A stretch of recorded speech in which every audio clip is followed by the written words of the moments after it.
My name is Alexander C. Baker, JD. My friends call me Alex. I'm the president of the Postmodern Justice Media Project, a new nonprofit dedicated to educating the public about court corruption. I'm a legal expert in the field of civil rights and a highly in-demand litigation paralegal. For 20 years before earning my law degree in 2017, I had a very successful career as a composer and producer of music for film and television. Like so many others, I too have been eviscerated by the corrupt court system. Dedicating the rest of my life to exposing this problem is what now gives me purpose. Relying on my expertise in both law and media, I am structuring this organization to do so. And as deep as this problem surely runs, if you have a few minutes, I'd like to share with you why I am optimistic that a solution exists and is ours to create. I understand. You and your family have been through a tragic ordeal in the court system, and my heart goes out to all of you. As a victim of court corruption myself, I know the pain and anguish you suffer, as only those of us who've been through it possibly can. Our numbers are reaching critical mass. Our stories must be told. Millions of people across America have come to the same devastating realization that we have. There is something horribly wrong with the court system. Property, money, and human beings are seized and held hostage. Those involved then have a choice. Either litigate for years so the family is destroyed and the lawyers get everything, or else walk away so the family is destroyed and the lawyers get everything. Money gone, relationships shattered, lives ruined, and nobody knows what to do. I do. At least I believe I know what needs to happen. As a professional in the fields of both law and media, I feel very strongly that the human tragedy of court corruption will only be solved by proceeding simultaneously in the court of law and the court of public opinion. In courts of law, I am actively involved in researching and drafting federal civil rights litigation against those responsible. We have 2 such cases pending in federal court in Los Angeles, and our first class action case was just filed in federal court in Arizona. But without also trying these cases in the court of public opinion, our civil rights lawsuits can, of course, be corrupted, dismissed, and swept under the rug, just like all the others. As long as the truth goes undocumented, these dirty judges and lawyers will just keep right on doing what they are doing. The system won't be fixed because the system isn't broken. The court system is working quite well as intended by and for those who set it up.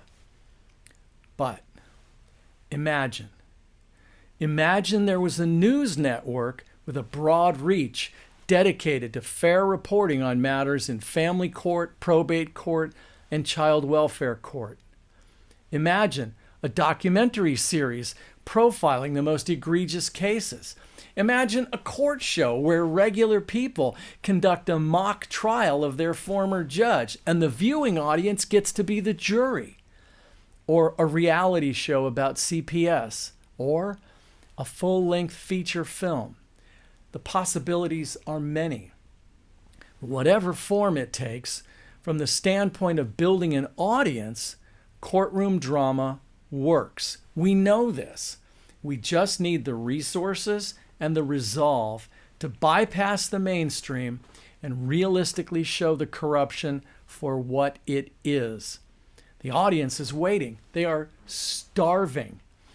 Millions have been hurt, and they will be healed by the feeling that their story is finally being told, that they have a voice. We can be that voice. and people will be forever grateful. Last month, I wrote a civil rights complaint for a married couple whose biological daughter was wrongfully taken from them out of the blue after a secret, unnoticed hearing. And this came 5 days after the father was officially cleared of the one vague and obviously false allegation against him. After reading the court paper, the mom called me and was beside herself, weeping tears of joy. Finally, she said, after 2 years of trying to get their daughter back, somebody was telling their story. Somebody gets it. I can tell you dozens of stories like that. A man named Jerry had his entire property stolen in a bogus receivership proceeding. Like so many, Jerry was despondent, not only for the taking of his property, but because the system was conspiring to make it happen. And his first lawyers weren't even taking his side. Then we came along and told his story right. That matter is still up on appeal, but I can tell you he is eternally grateful just for the telling of the truth and actually sticking up for him while calling out corruption. Finally, he said, somebody gets it. We get it. Now it's time to show the world what we already know. We can create and distribute media. We can reach a large audience. We need to build an entrepreneurial organization of highly talented writers, directors, journalists, scholars, publicists, musicians, artists, software engineers, marketers, and more. We need to arrange our own distribution through social media and alternative avenues. We have to strategize around deplatforming, but it can be done, and done at a very high level. Once these corrupt judges and lawyers realize that we are shining the light of truth on their dark and diabolical enterprise, they will be shamed into doing the right thing. That is why I founded Postmodern Justice Media Project, to get the story of court corruption into the hearts and minds of the public.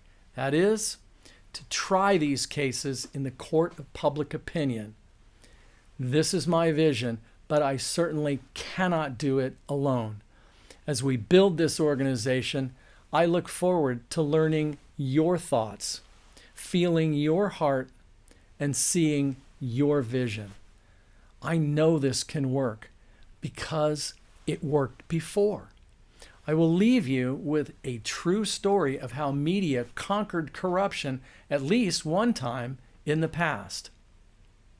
As you surely know, from the 1930s through the 1960s, the practice of lobotomy was widespread. Supposedly to treat mental illness, removing a major portion of the human brain was a grotesque example of involuntary human medical experimentation. Hundreds, thousands were operated on. Many were military veterans suffering from what we would now call PTSD.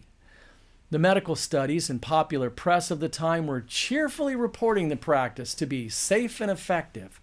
A Nobel Prize was even awarded to a lobotomist by the name of Antonio Igaz Moniz. While there were lobotomy lawsuits, those got swept under the rug. What actually ended the corrupt practice was media production. Yes, they tried the case in the court of public opinion. Specifically, it was One Flew Over the Cuckoo's Nest. First, the novel by Ken Kesey, then the Academy Award-winning movie starring Jack Nicholson. Cuckoo's Nest was a fictional story, but realistically portrayed the corruption inside a mental hospital. They got the story into the hearts and minds of the people. They ended lobotomy by publicizing it. Let's do the same for court corruption, shall we? If you share my vision and think your skills will add value, please reach out. I'm Alex Baker, and you can find me at Postmodern Justice Media Project, PMJMP.org. Thank you.